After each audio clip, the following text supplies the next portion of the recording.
আচ্ছা, তো ঠিক আছে, যারা উচ্চ মাধ্যমিক দিয়ে দিয়েছে তাদের বেস্ট অফ লাক, ভালো রেজাল্ট কামনা করি। ওকে, শুধুমাত্র উচ্চ মাধ্যমিক দিয়ে দিলে হয় না, এরপরে জীবনটা, আসল জীবনটা শুরু হয় এইখান থেকে। ওকে, কারণ যারা সায়েন্স স্ট্রিমে ছিল, যারা পিসিবি বিশেষ করে, ওদের একটু ইন্টারেস্ট থাকে মেডিকেল ফিল্ডের উপর, তাই এবার হচ্ছে যাদের মেডিকেল ফিল্ডের উপর ইন্টারেস্ট থাকে ওদের জন্য একমাত্রই একটা সাহারা আছে যে এক্সাম, সেটা হচ্ছে নিট। ওকে, আর সবাই চায় এই চলতি বছর নিট লাগাতে, যেটা হচ্ছে নিট 2024, যেটা 5ই মে পরীক্ষা আছে। ওকে, তো বেশি দিন পরীক্ষাকে বাকি নেই। ওকে, অনেকে কোচিং জয়েন করেছো, অনেকে ভাবছো যে আমরা ওই প্রিপারেশানে পরীক্ষা দিব। কোন প্রিপারেশানে? উচ্চ মাধ্যমিক আমরা যে লেভেলে পড়েছি ওই প্রিপারেশানে আমরা বায়োলজিতে তো নাম্বার পেয়ে যাবো, বাকি ফিজিক্স কেমিস্ট্রি দেখলে হয়ে যাবে, কিন্তু অ্যাকচুয়ালি এরকম করে পসিবল নয়। ওকে, তো তোমরা চাপ নিও না, তোমাদের সাথে আছি।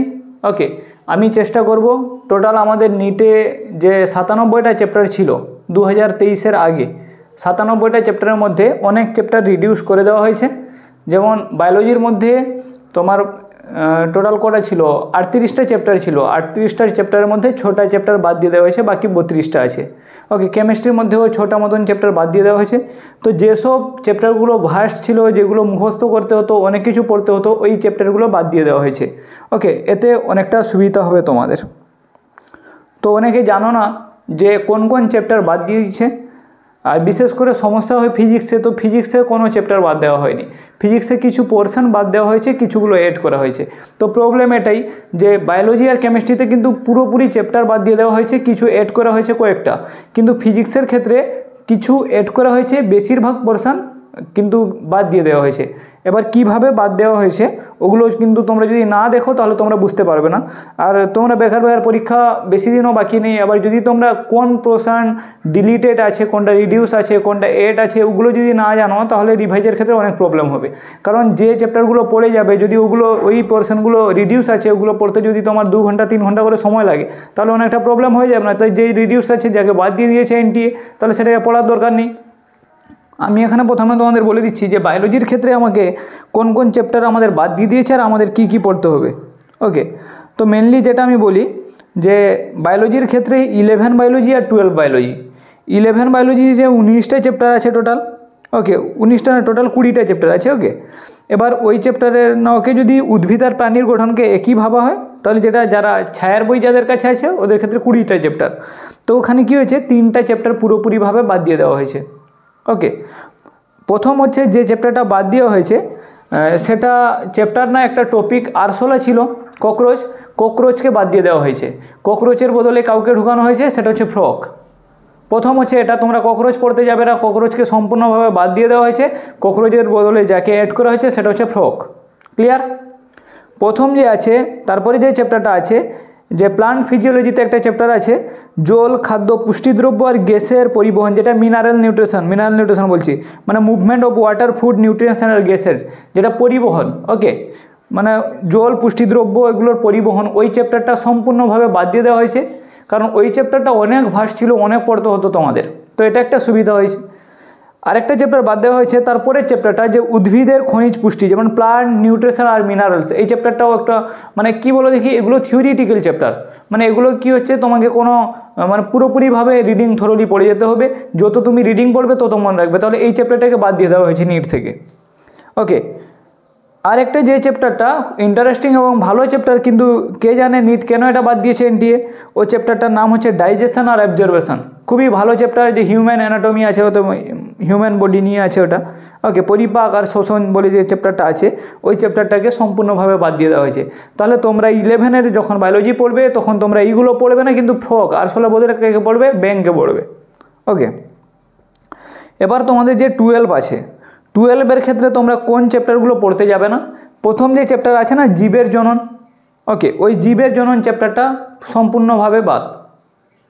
এবার হচ্ছে অনেকে বলে যে এনসিইআরটি কি ভালো, এনসিইআরটি পড়া কি ভালো, যে এনসিইআরটি পড়ে কি নিট লাগানো যায়। প্রথম আমি তোমাদের এটা বলে দিই, যারা এনসিইআরটির সাপোর্টার আছে, যে তারা ভাবে, যারা বেঙ্গলি মিডিয়ামে পড়ে তবুও বলে যে আমাদের এনসিইআরটি থেকে লাইন তোলা নিটে কোশ্চেন আছে। আমিও মানে নিজে 4-5 বছর নিট দিয়েছি, নিটে ভালো র্যাঙ্কও এসছে। ওকে, এবছরও তোমাদের সাথে অবশ্যই আবার নিট দেবো, কারণ আমি চাই যে আমার যে স্টুডেন্টগুলো আছে যারা পড়াশোনা করছে ওদের সাথে যদি আমিও পরীক্ষা দিতে যাই তাহলে ওরা হয়তো কীরকম রেজাল্ট করবে বা কী না করবে, আর আমি যে ওদের যদি মানে পড়াবো, যদি আমিও যদি ওদের সাথে প্রিপারেশান নিই তাহলে ওরা অনেকটা সাহস পাবে, কারণ আমাকেও প্রচুর পরিমাণে খাটতে হবে আর ওদেরও খাটতে হবে। কি বললাম বুঝতে পেরেছো? তাহলে তোমরা শুধু নিট দিবে না, তোমাদের সাথে অবশ্যই আমিও নিট দিব, আর আমারও ফর্ম ফিল আপ মোটামুটি কমপ্লিট হয়ে গেছে। ওকে, 5 তারিখের জন্য আমিও প্রিপেয়ার আছি। জানি না যে আমি যদি নিট পেয়ে যাই তারপরে আমি ওদিকে অবশ্যই যাব না, কারণ একটা এজের একটা ব্যাপার থাকে। ওকে, তো যেটা হচ্ছে শোনো, যে নিট দেওয়ার মেন উদ্দেশ্য হচ্ছে যে আমার যে স্টুডেন্টগুলো আছে ওরা যাতে ঘাবড়া না যায়, এটা পরীক্ষাকে বিশাল বড় ভেবে না নেয়।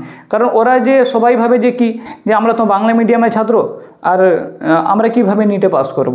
ওকে, অবশ্যই নিটে আমাদের জন্য যে বায়োলজির বই আছে না, সাঁতরা বা ছায়া, যে কোনো একটা বই যদি তুমি মন দিয়ে পড়ো তাহলে নিটের প্রতিটা কোশ্চেন সাঁতরা বই থেকে থাকে। যদি বিশ্বাস না হয় আমি যখন কোশ্চেন ডিসকাস করব, ওকে, আমি কিছুদিনের মধ্যে নিটের প্রিভিয়াস ইয়ারের কোশ্চেনগুলো দিব। ওকে, তখন তোমরা দেখতে পাবে যে সম্পূর্ণ আমাদের বই থেকেই কোশ্চেন আছে। এনসিইআরটি একটা সিলেবাস, ওকে, সিলেবাসের বই। এনসিইআরটি হচ্ছে ওটা জাস্ট একটা রিডিং লেখা আছে, অনেক কিছু এনসিইআরটির মধ্যে নেই। এনসিইআরটিকে যারা ফলো করতে বলে ওরা কেন বলে ওটা জানা হয় না, কিন্তু কোনো কোচিং এনসিইআরটিকে ফলো করে এই কারণে শুধুমাত্র সিলেবাসের জন্য। এনসিইআরটি থেকে পড়ায় না, দিনাসের বই আছে, প্রদীপের বই আছে, ভালো ভালো বই আছে। ওকে, আর এখানে আমাদের তো সাঁতরা আছে, ছায়া আছে, খুব ভালো ভালো বই আছে। এনসিইআরটি জাস্ট সিলেবাস, যারা এনসিইআরটি নিয়ে মাথা ঘামায় তারা বেকার, কোনো কিছু জানে না। ওকে, ফিজিক্সে এনসিইআরটি কী করবে? একটা ক্যালকুলেশন ছোটো করে আছে, কিন্তু ওই ক্যালকুলেশন জানলে কিছু হবে না, তার জন্য তোমাকে অনেক অনেক কিছু পড়তে হবে। তো এখানে বলে দিই, তোমরা বায়োলজির ক্ষেত্রে তোমরা বারবার বলছি বাংলা মিডিয়ামে পরীক্ষা দাও। অনেকে আবার ভাবে যে আমরা ইংলিশে পরীক্ষা দেবো, ফেঁসে যাবে। বাংলায় পরীক্ষা দাও, সাইডে তো ইংলিশ আর হিন্দি দুটো কোশ্চেন তোমাদের থাকে। ওকে, যদি তোমরা ইংলিশে ফর্ম ফিল আপ করবে না, যে কোশ্চেন আমাদের যে এটা আছে, আমরা যে ভার্সান আছে ইংলিশে, তখন প্রবলেমে পড়বে। 2-1 বাক্যের ওয়ার্ডের মানে না জানলে তখন পুরো সেন্টেন্সটাই গন্ডগোল হয়ে যাবে। তাই তোমরা যখন ফর্ম ফিল আপ করবে তখন তোমরা বাংলা ভার্সানে করবে, কারণ বাংলায় ফর্ম ফিল আপ করলে সাথে হিন্দি থাকে, ইংলিশ থাকে, কোশ্চেন দাগ নাম্বারও সেম থাকে, তুমি উল্টে দেখতে পারবে। ওকে, তাহলে তোমরা দেখো 12-এর জন্য যে চ্যাপ্টার পড়বে না বায়োলজির, সেটা হচ্ছে জীবের জনন, যেটা যার মধ্যে অনেক কিছু ছিল, যৌন জনন, অযৌন জনন, জনুক্রম, এই সবগুলো আছে না, এগুলো পড়ার কোনো দরকার নেই আমাদের। তারপরে আমাদের আরেকটা চ্যাপ্টার পড়বো না, যেটা ডিলিটেড আছে নতুন এনসিইআরটি থেকে, খাদ্য উৎপাদন ও উন্নতি সাধন, যেখানে টোটিপোটেন্সি, প্লুরিপোটেন্সি, এককোষী protein, biofortification, poultry farm, dairy farm management, মৎস্য চাষ, এপিকালচার, এগুলো পুরো মানে খাদ্য উৎপাদন ও উন্নতি সাধন চ্যাপ্টারটা পুরো বাদ দিয়ে দেওয়া হয়েছে। আরেকটা চ্যাপ্টারকে বাদ দেওয়া হয়েছে, সেটা হচ্ছে পরিবেশগত বিষয়।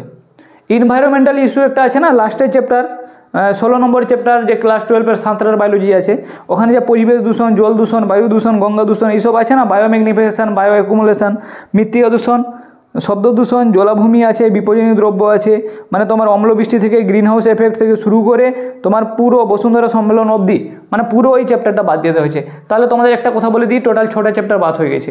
তো এই 6টা চ্যাপ্টার পড়তে অনেকটা সময় লাগতো। ওকে, একটা চ্যাপ্টার বায়োলজি যদি তুমি ভালো করে পড়ো 4 থেকে 4.5 ঘন্টা লাগবে। ওকে, এবার যারা বলবে আমরা তো 1 ঘন্টায় রিভাইজ করে না, তাহলে তারা শুধু রিভাইজ করে কোশ্চেন সলভ করতে পারে না।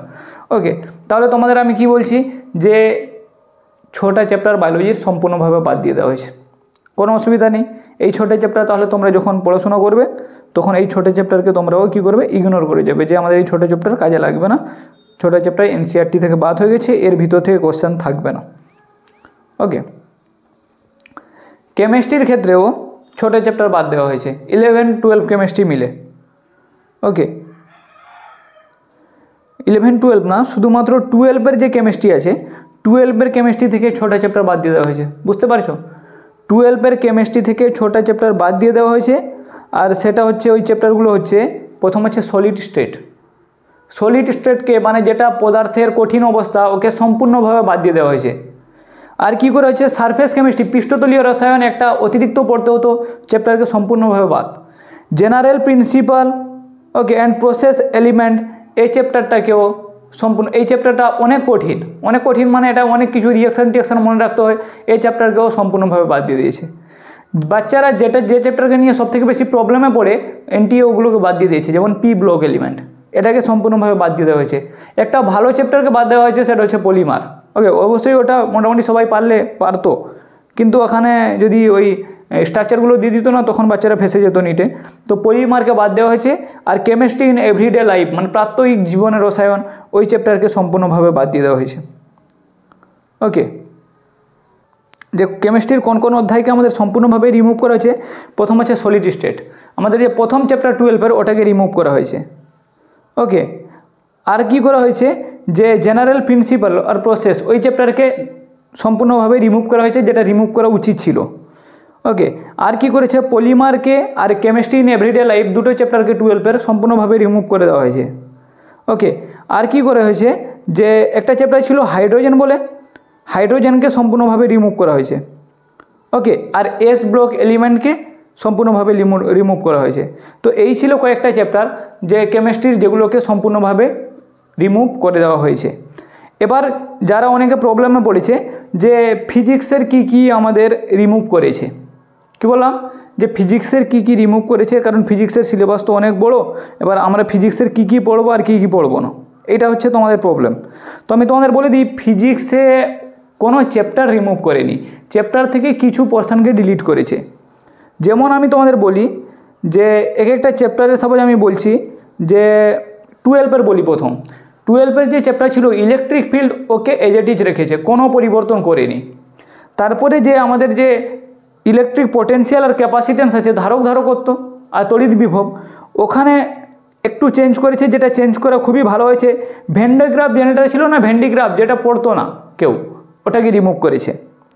কারেন্ট ইলেকট্রিসিটি, ওকে, মানে যেটা হচ্ছে যাতে কারশফের সূত্র যেগুলো ছিল, ওখান থেকে রিমুভ করেছে তোমার পটেনশিওমিটারকে, খুবই ভালো কাজ করেছে, পটেনশিওমিটারকে রিমুভ করে দিয়েছে। আর হচ্ছে যে কার্বন রেজিস্ট্যান্সের কালারগুলো ছিল না, কার্বন রোধক, ওকে রিমুভ করে দিয়েছে। তাহলে আমার কথা যদি শুনতে পাচ্ছ তোমরা বইতে তোমার দাগিয়ে নিবে, কী বললাম বুঝতে পেরেছো তো? আচ্ছা, তারপরে হচ্ছে মুভিং চার্জ আর ম্যাগনেটিজম বলে চ্যাপ্টারটা আছে, বাংলায় এখানে দেখিয়ে দিচ্ছি। ওখান থেকে তোমার খুবই ভালো জিনিসকে রিমুভ করেছে, সেটা হচ্ছে ওরস্টেডের এক্সপেরিমেন্ট, যেটা কেউ পড়তো না। আর কি করেছে, সাইক্লোট্রন ছিল না, সাইক্লোট্রনকে রিমুভ করেছে। আর ম্যাগনেটিজম আর ম্যাটার বাংলায় দেখো, এই চ্যাপ্টার থেকে তোমার যে পৃথিবীর চৌম্বক ক্ষেত্র বলে টপিকটা আছে, ওকে রিমুভ করে দেওয়া হয়েছে। ওকে, তারপরে দেখো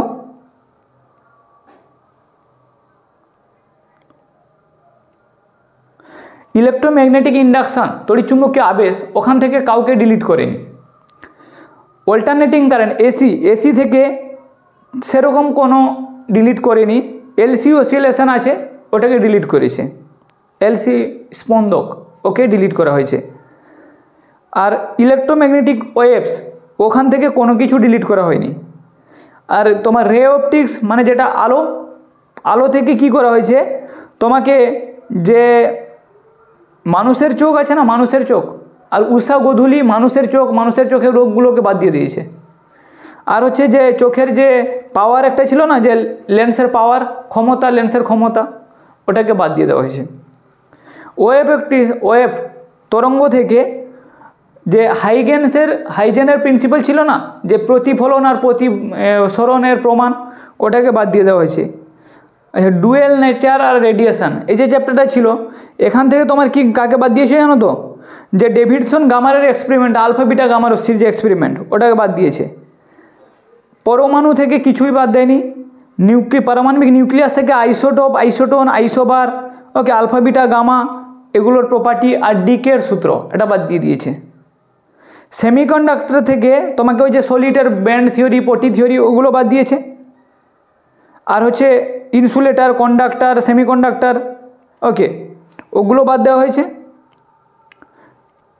আর ট্রানজিস্টার, এই যে সুইচ, ওটাকে বাদ দেওয়া হয়েছে।